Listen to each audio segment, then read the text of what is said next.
Russia has launched a new wave of attacks across Ukraine. Defense forces shot down most of the estimated 100 incoming rockets and drones, but some still managed to reach their targets. The strikes left nearly half the population of the capital, Kyiv, without power. Trails of smoke streak across the skies of Ukraine as dozens of Russian missiles yet again batter the country. Kyiv residents sheltered below the streets in the city's metro, in scenes reminiscent of the early days of Russia's invasion. Kyiv's Mayor Vitali Klitschko remains defiant, saying people of Ukraine will never give up.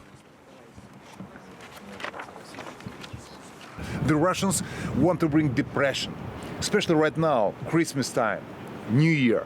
The Russians want to bring us to black time, to without lighting, to without heating. They have to bring the depression mood to everyone. Instead, them Ukrainian people very angry, and they told, better we stay without electricity and without heating, but we never give up. Deutsche Welle's Emmanuel Shays visited one neighborhood in southern Kyiv where a missile caused extensive damage. And you can see just here the debris of that missile that just fell earlier this morning. So the road here is completely littered. This is a neighbor completely desolated, and it's not just houses that have been shattered. It's also entire lives. Locals here sifted through what little remained of their homes. I was in the supermarket when my granddaughter called crying and said that our windows were broken and someone's house was on fire. We dropped everything and came running and saw everything that these animals had done. They are fascists. Ukrainian military officials say dozens of missiles were fired at key infrastructure targets, but most were intercepted by Ukrainian air defense systems. Belarus has summoned the Ukrainian ambassador after it claimed a Ukrainian missile entered its territory. Almost a year into this war, people across Ukraine are now seeing out 2022 in the same ruinous way that it began. Well, I'm joined now by Thomas Wiegold, a military and defense journalist based here in Berlin. I'd like to start by taking a look at the bigger picture here. We know Russia has been intensively targeting power and water supplies in Ukraine since October. But what effect is this having in the war?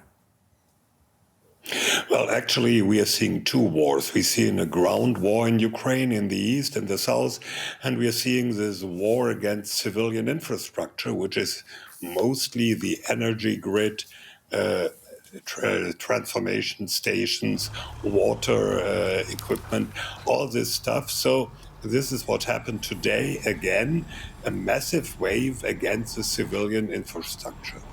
Let's talk about that other war then. In the east and the south, we know Russian missile attacks have been coming quite far from the front lines. Do you expect that Russia is going to step up its ground offensive as well? No, I don't think so. The point is, it seems not really synchronized. We've seen these air attacks with cruise missiles, with ballistic missiles, with drones since October, and this is completely out of sync with what is going on the ground.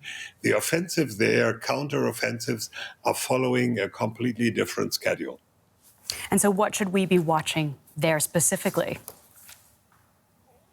We should watch out, I don't think, for much happening on the ground in the next weeks, but we should keep an eye on the civilian infrastructure, on the energy grid, which is getting really, really a problem for Kyiv authorities, for the government of Ukraine, because when you look at Ukraine, today Ukraine claimed of 16 missiles which attacked, 16 were shot down, which is a pretty good tally. But if you look at other areas, other regions, it's not quite as good. And every missile which gets through means new damage to the grid. Indeed. And looking ahead, what do you think the prospects are for negotiations?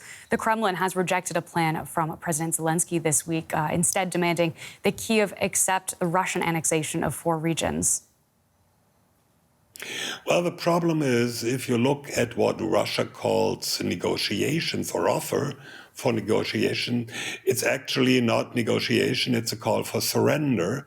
And I think as long as this call of surrender persists, Ukraine is not in a position to agree on anything.